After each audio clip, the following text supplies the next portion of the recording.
Actual cash value is simply what something is worth right now, or at the time that the loss occurred. If you are only covered at actual cash value, you are not going to have enough money to replace everything you lost.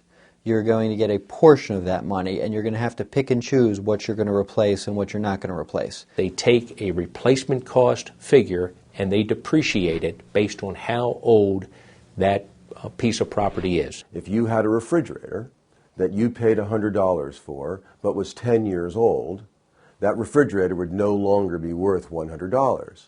And if all you had was an actual cash value policy, the insurance company would only have to pay you maybe $10 for that $100 refrigerator. If you have replacement cost coverage, then you're guaranteed to have the money to replace everything that you lost in your house, regardless of what it costs today compared to what you originally paid for it or what it might be worth in its present state.